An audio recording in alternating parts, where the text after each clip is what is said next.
Hello dear students, let's continue our last lecture. We are continuing with another example. If n is 2 and L is 0, let's calculate. We will calculate the radial wave function for n is equals to 2 and L is equals to 0. And here we are taking as a function of rho. What is rho? Rho is 2 Z R by n A naught. We are going to substitute here. So our equation will become 2Z upon n is 2 A naught bracket cube. Here 2 minus 1 factorial upon 2 to the 4 and 2 factorial bracket cube into rho raised to 0 into L. 2L plus 1 is 1 and n is 2 now. Here therefore 2. Rho into e raised to minus rho by 2. So we can calculate again.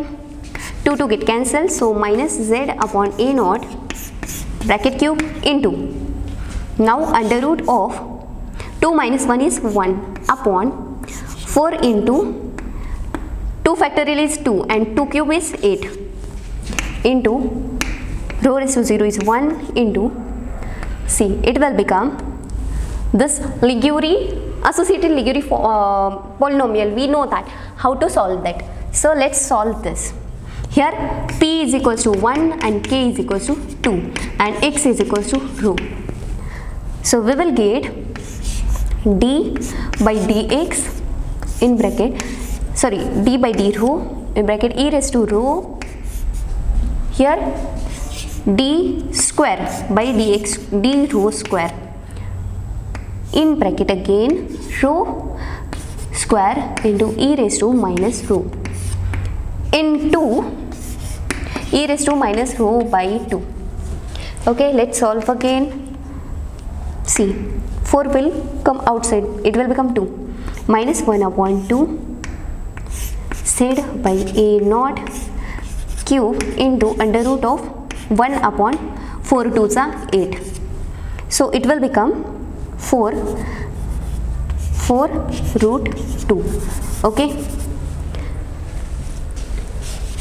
we will get 4 root 2 minus 1 upon 4 root 2 z, this whole term. Okay, now d by d rho in bracket e raised to rho in bracket d by d rho of, now here u into v rule, product rule, just apply it. So we will get e square as it is and derivative of e raised to minus rho will be minus e raised to minus rho. So minus rho square into e raised to minus rho plus, now e raised to minus rho as it is derivative of rho square, it will be 2 rho e raised to minus rho.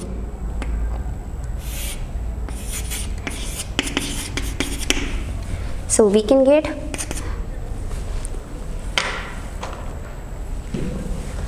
minus 1 upon 4 root 2 minus 1 upon 4 root 2 z by a naught cube into d by d rho e raised to rho into, let's take again derivative of this term. So it will be minus rho square as it is and e raised to minus rho derivative will be minus e raised to minus rho, minus minus become plus, so e raised to square into e raised to minus rho plus again e raised to minus rho as this is minus 2 rho e raised to minus rho, it was as it is, now plus again u into v here, 2 rho as it is and minus e raised to minus rho, so minus e raised to minus rho plus, now e raised to minus rho as it is, so it will be 2 into e raised to minus rho by 2 as it is. Let's solve further. R20 of rho is equal to 1 upon minus 1 upon 4 root 2 z by a naught 3 by 2, not cube, it is 3 by 2. Why? Because it's x cube and under root, it will be x cube raised to 1/2, it will be x raised to 3/2. In this way we get 3/2.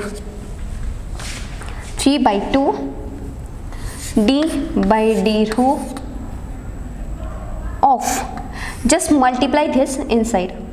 So we will get e raised to rho into e raised to minus rho. It will be e raised to rho minus rho. That means e raised to 0 will be 1. So only term will remain is rho square. Again here also minus 2 rho will remain. Minus 2 rho. And here it will be just plus 2. Again into e raised to minus rho by 2. So we will get it is equal to minus 1 upon 4 root 2 z by a naught raised to 3/2 into, let's take derivative. Again it will be 2 rho minus 2 and just e raised to minus rho by 2 as it is. It will become minus 1 upon 4 root 2 z by a naught raised to 3/2. Now this is 2 rho minus 4. So let's take common 2 into 2 in bracket rho minus 2 into e raised to minus rho by 2. If we take minus sign here, then just multiply by minus. So minus 1. So it will get 4 root 2 z by a naught into, so it will become 2 into 2 minus rho, or we can say just that minus sign is absorbed here in this bracket. So e raised to minus rho by 2 R20 rho is equal to this. Okay, and now we can write this in the form of, if we substitute the value of rho, what we'll get? R20 r as a function of r, it will become 1 upon 4 root 2 into z by a naught raised to 3/2 into 2 in bracket, this 2 will get cancelled, 2 2s are 4, so we can write here 2 root 2 into 2 minus 2zr upon n is 2 a naught. So it will become zr by a naught into e raised to zr minus zr by 2a naught. Okay, because by 2 is as it is.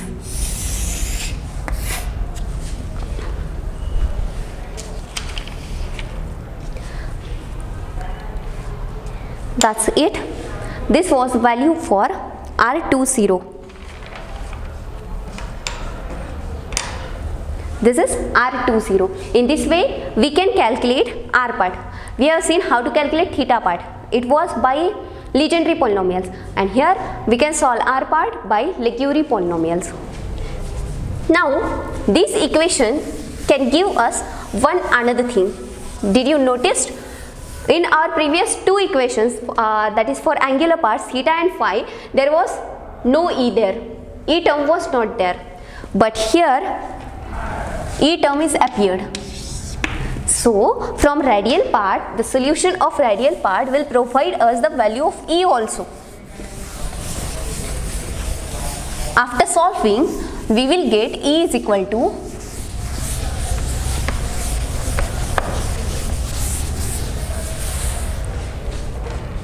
e will be, see, from this equation after calculation we will get e is equals to 2 pi square me z square and e raised to 4 divided by 4 pi epsilon naught bracket square n square h square. So it can, this is minus sign, okay, energy is in minus sign. It can also be written as it is equal to C 4 2 2 are 4, sorry, this is 16, 8 2 are 16, 8 minus pi square get cancelled, so there will be only me z square e raised to 4 upon 8 epsilon naught square n square h square. So energy will be this much. Okay, and in the form of, now in the form of h cross, how we can write? See, h cross is equals to h upon 2 pi. So h will be equal to 2 pi h cross. So substitute here. We will get minus me z square e raised to 4 upon 8 epsilon naught square n square into what is h square? 2 pi h cross bracket square. So 4 pi square h cross square. So let's see what happens. It becomes 8 4s are 32 minus me z square e raised to 4 upon 32 epsilon naught square n square pi square h cross square. This is the value for energy. We obtained the energy. Now see, if we introduce the Bohr's radius, you know A naught is the Bohr's radius. First Bohr's radius for hydrogen atom, and it can be, its value is epsilon naught h square upon, what was that? Epsilon naught h square. Let me check.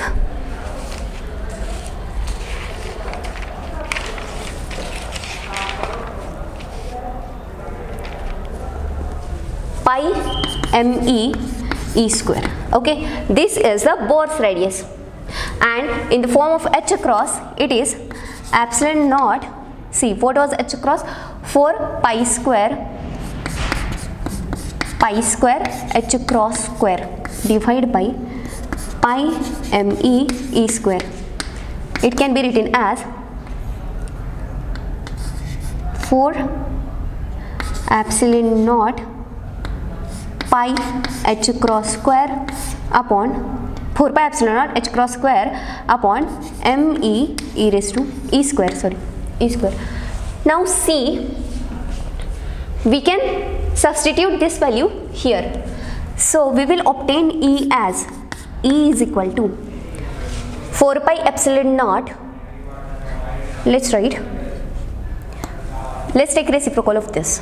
So in this way we can write me e square upon 4 pi epsilon naught pi h cross, oh god, just h cross square, 4 pi epsilon naught h cross square into, what are the remaining terms? Minus sign as it is. See, me here, e raised to z square is here, z square into e raised to 4, out of e raised to 4 e square is here, so here will remain e square upon, see this equation, okay, upon 4, out of 32 4 is here, so 8 will remain, epsilon naught square, here is only epsilon, so epsilon persists. Now n square is not there, so n square here, pi square, pi is here, so pi can remain, and h cross square is here, h cross square is here. So we can write minus z square, minus z square e square upon 8 epsilon naught n square pi n square into a naught, or we can rearrange it as minus z square e square upon 8 pi epsilon naught n square a naught, or 8 pi epsilon naught a naught n square is the value of energy. Got it? This is the value of energy.